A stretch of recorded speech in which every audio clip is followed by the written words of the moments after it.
So let's use our Ti84 calculator again to do some derivative work. So here's a quick example. They give us an interval and a function with a first derivative given by this thing over here. Now what they want to know is when is it concave down? So the idea of concavity, that's going to relate to our second derivative. So they give us the first derivative. So in other words, we need to ask ourselves, when is the second derivative of our function going to be less than 0? So again, we could look at this algebraically. So the second derivative, we just kind of use, I guess, the chain rule, right?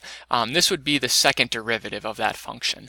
And since it is a product of two things, I could algebraically think about that and ask myself, when would this thing times this thing, when could that possibly ever be less than 0? Now the thing here, it's a little more complicated, so we have to keep track of all our cases, right? It could be a positive factor times a negative factor. And then it could be a negative times a positive. And then we could do some deductions here. Like we know this one's always going to be positive and so on and so forth. So we could probably take some cases away. But the algebra there might be a little too complex or maybe just more than we want to do.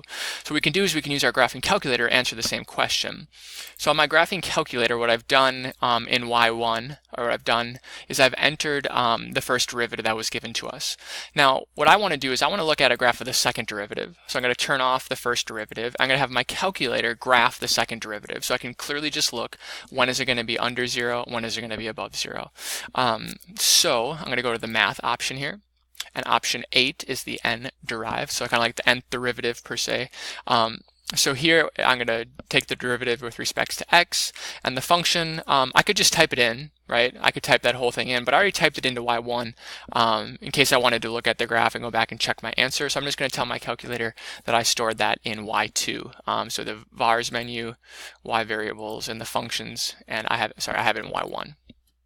And I want to take the derivative, not at a single point like 1, 2, or 3, but at every single x value that could possibly exist. And I'm going to start in the standard viewing window. Now when we use this tool on the calculator, sometimes it takes a little bit longer to get the derivative just because it's going through pretty small changes in x. So here comes our second derivative here.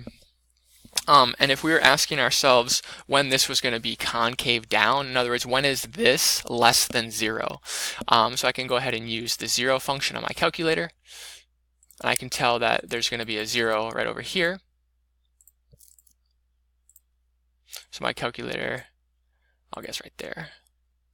So my calculator says it's right about there. And now it's rounding a little inappropriately just because I'm using that workaround. So I know this is really supposed to be the number -1, so I'm going to have to round that up in a second. Just a rounding error of the calculator. And then just by definition of the function, let's go look. Let's see what happens right here. There's a 0 there. And I'm guessing it's going to be 0, 0, right? Because if I plug in 0, this factor is going to be 0. So again, I can see that rounding error on my calculator. We're getting that rounding error again just because it has to make some, of course, kind of predictions here because they can't do every single x value. We're trying to just kind of work around it here. And then there's clearly another 0 that looks like 1, but again, we can use our calculator to verify that.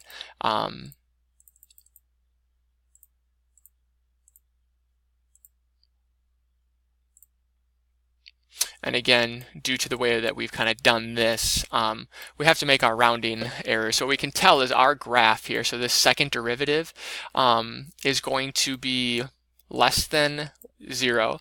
So from -infinity all the way to that first point, -1. And then between there and 0, it's above 0. So we're going to union that then. So we start again at 0. And then it stops being negative at that point, 1.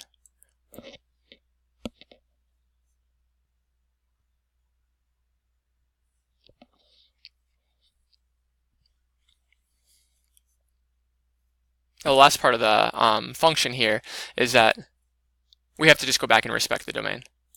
So we can't start at -infinity, right? We'd have to say, okay, on the domain that was given to us, this would be our final answer.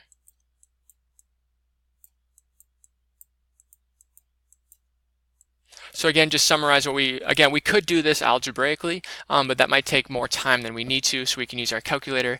We just plugged in the function and we had our calculator take the derivative for us, and then we utilized the zero features of our calculator to calculate the zeros and find our intervals.